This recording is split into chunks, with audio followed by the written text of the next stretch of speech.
है। हमने रब को पहचाना उनकी जबान से, उनके कहने से। हजरत आदम से लेकर हजरत ईसा तक तमाम नबियों को जाना उनकी जबान से। पता ये चला कि उन्हें जाना, उन्हें माना, न रखा गैर से काम। लिल्लाहिल हम्द, मैं दुनिया से मुसलमान गया और जब उन्हें जाना, उन्हें माना कर तो कब्र में भी जाइएगा तो मरने के बाद कहिएगा कि हम सुए हश्र चलेंगे शहे अबरार के साथ, काफिला होगा रवा, काफिला सालार के साथ। ये ये शायरी मैं पेश करने की कोशिश कर रहा हूँ कि हम सुए हश्र चलेंगे शहे अबरार के साथ मरने के बाद। नारे तकबीर, नारे रिसालत, शायर इस्लाम अरशद इकबाल साहब किबला, नारे तकबीर।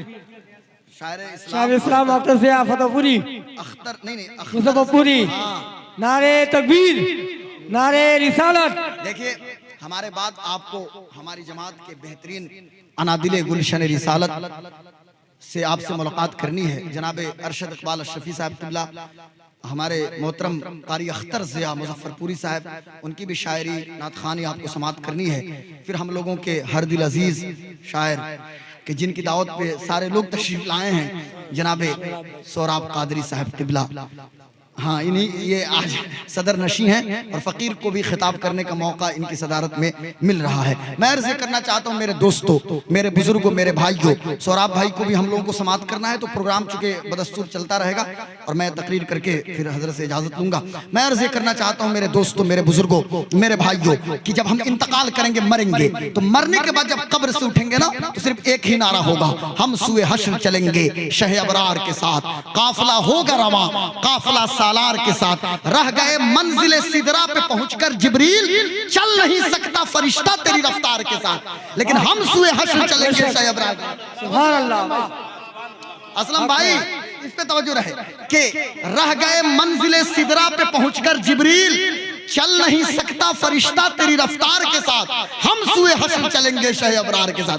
फरिश्ता नहीं चल सकता लेकिन हम गुलाम है ना, तो हम सुए हश्र चलेंगे शहे अबरार के साथ। और ये तो तैबा की मोहब्बत का असर है, वरना कौन रोता है लिपटकर दरो दीवार के साथ। पुल से मुझसा भी गुनहगार गुजर जाएगा, होगी सरकार की रहमत जो गुनहगार के साथ। और हम भी मजहर से सुनेंगे कोई नाते रंगी, गर मुलाकात हुई शायर दरबार के साथ। मेरे आका ने एक निज़ाम एस्टेब्लिश किया, इसको निज़ाम मुस्तफ़ा कहते हैं। और ये निज़ाम मुस्तफ़ा, ये वो दीन है ना, इस्लाम वो दीन है कि ये दीन एक यूनिवर्सल मजहब है, एक यूनिवर्सल दीन है। पूरी कायनात में लोग इस मजहब पे रिसर्च कर रहे हैं। आपको सुनकर हैरत होगी, अमेरिका की राइस यूनिवर्सिटी हो या फिर आप इंग्लैंड में चले जाएं, कैम्ब्रिज हो या ऑक्सफोर्ड हो, दुनिया के टॉप मोस्ट यूनिवर्सिटीज की छतों के नीचे लोग किताबुल्लाह, अल्लाह की किताब कुरान और इस्लामिक लॉ पे लोग तहकीक कर करके लोग कह रहे हैं कि साहब अगर इंसानों को इत्मीनान और सुकून की जिंदगी अगर इंसानों को गुजारना है तो कहीं और नहीं जाना होगा,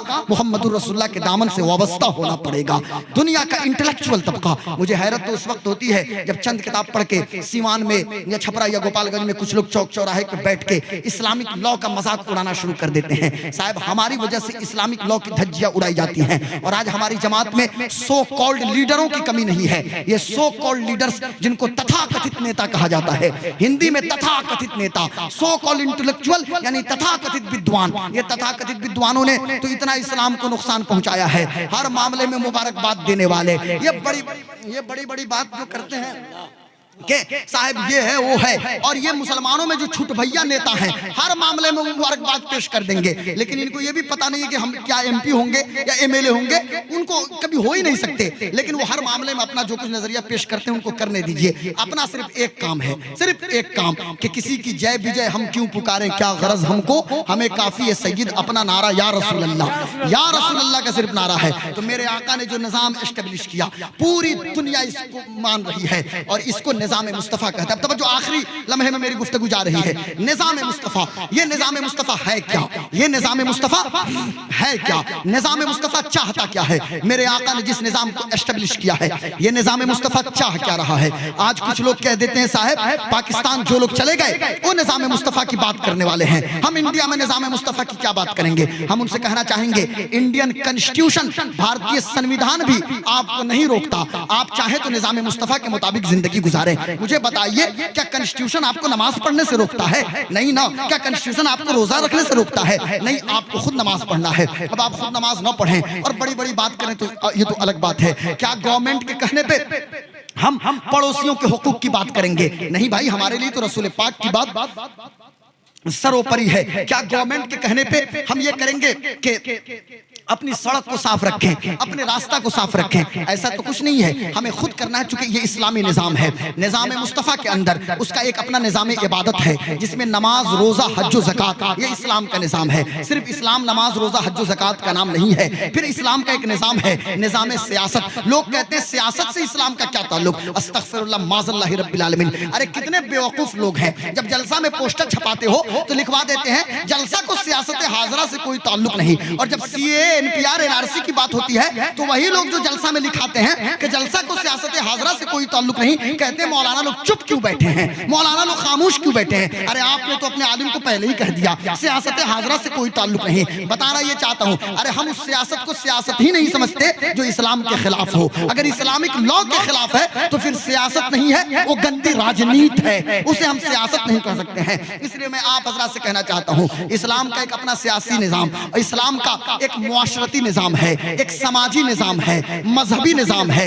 ये कुल मिलाकर एक निज़ाम मुस्तफ़ा बनता है। निज़ाम मुस्तफ़ा क्या है? निज़ाम मुस्तफ़ा माशी निज़ाम से सूद को खत्म करने की बात करता है। निज़ाम मुस्तफ़ा समाज के दबे कुचले तबका के अफराद को उठा के बुलंदी पे पहुंचाने की बात करता है। निज़ाम मुस्तफ़ा आइली निज़ाम को दुरुस्त करने की बात करता है। तुम कहते हो निज़ाम मुस्तफ़ा को हम कंडेम करते हैं, अरे खाक जानो, एक मौलवी देवबंद का चला गया स्विट्जरलैंड और कहना शुरू किया साहब हमको निज़ाम मुस्तफ़ा नहीं चाहिए। अरे तुम क्या जानो, इकबाल कहता है अजम हुनूज नदानत रोमूज दी वरना ज़देवबंद हुसैन अहमदी चे बुल अजबिस सुरूद बरसर मेंबर के मिल्लत अज़ वतनिस चे बेखबर ज़ मकामे मुहम्मद अरबिस। इनको तो आका अलैहि सलाम के मकाम से भी अभी वाक़फ़ियत नहीं है। ये खाक जाने कि निज़ाम मुस्तफ़ा क्या है। निज़ाम मुस्तफ़ा शराब की हुर्मत की बात करता है। शराब बनाने वाला, शराब ढोने वाला, शराब की डिलीवरी करने वाला, शराब बेचने वाला, शराब कशीद करने वाला, शराब ले जाने वाला, शराब की मार्केटिंग करने वाला,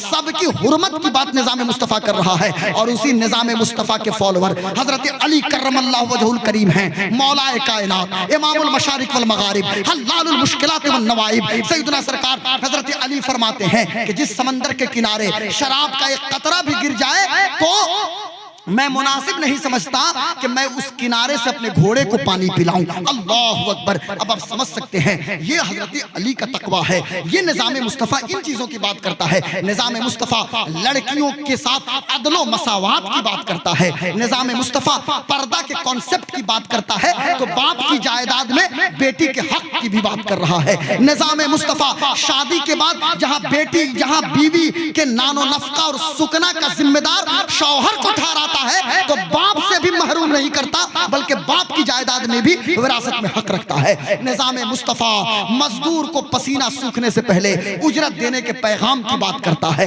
निज़ाम मुस्तफ़ा खवातीन की इस्मत व इज्जत की बात करता है। निज़ाम मुस्तफ़ा सड़क पे चलने का तरीका बताता है। निज़ाम मुस्तफ़ा रास्ते से तकलीफ देह चीज हटाने की बात करता है। निज़ाम मुस्तफ़ा तन की स्वच्छता की बात करता है, मन की स्वच्छता की बात करता है। यही वजह है कि इस कोविड-19 पेंडेमिक में जब पूरी दुनिया में हंगामा बर्पा हो गया, कल तक लोग हमको समझाते थे गुलाम गौस कादरी, कश्मीर से लेकर कन्याकुमारी तक, गुजरात से लेकर असम तक, आप लोगों के पास बहुत सारी मस्जिदें हैं, हर मस्जिदों में वजू खाना है, लोग पानी के पानी बहा दे रहे हैं। आप निज़ाम मुस्तफ़ा की रट लगा रहे हैं, आप तो हाइड्रोजन के भंडार को खत्म कर रहे हैं, आप तो हीलियम के भंडार को खत्म कर रहे हैं, आप तो ऑक्सीजन के भंडार को आप खत्म कर रहे हैं। लेकिन जरा सुनिएगा, आखिरी बात मैं आपके सामने पेश कर रहा हूं। 1 घंटे से जायद हो गए मुझको तकरीर करते हुए, लगभग 1.25 घंटे हो गए खिताब मुझे करते हुए। लेकिन जरा आप सुनिएगा, मैं अर्ज ये करना चाहता हूं मेरे दोस्तों, मेरे बुजुर्गों, मेरे भाइयों,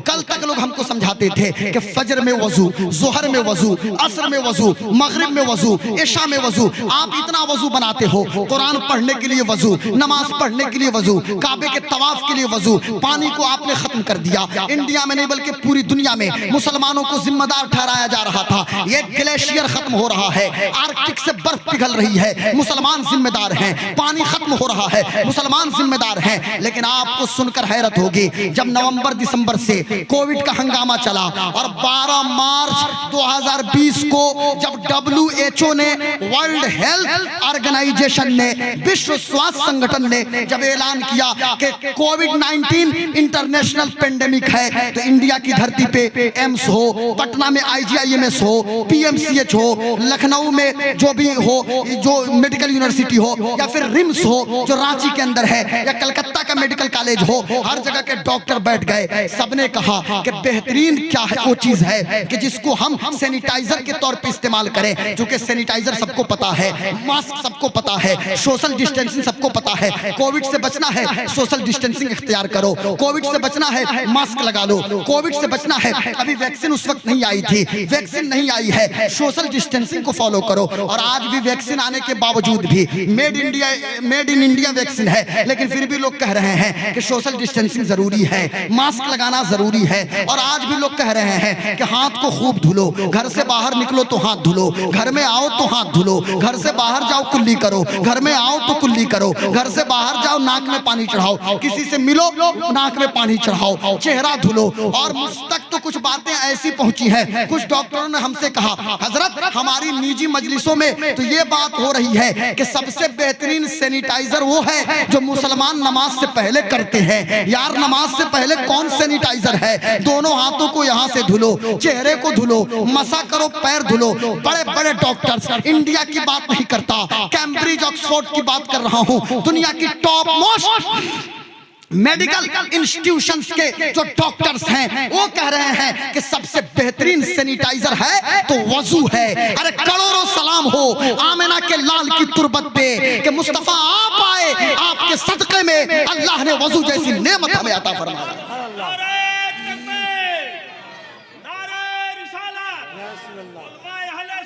जिंदाबाद,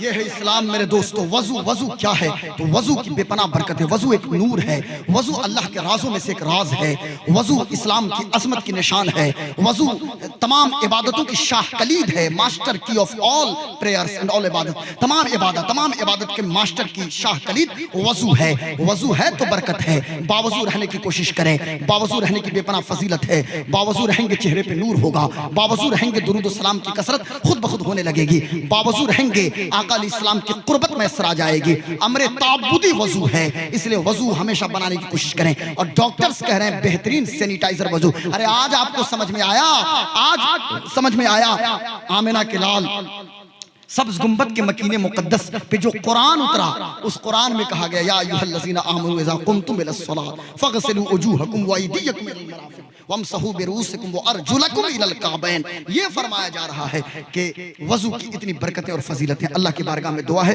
कि अल्लाह ताला इस्लाम पर हमें चलने, जीने, मरने की तौफीक अता फरमाए। हम जिंदा रहें तो इस्लाम और ईमान के साथ, और मरे तो आका अलैहिस्सलाम के गुलामों में हमारा शुमार हो।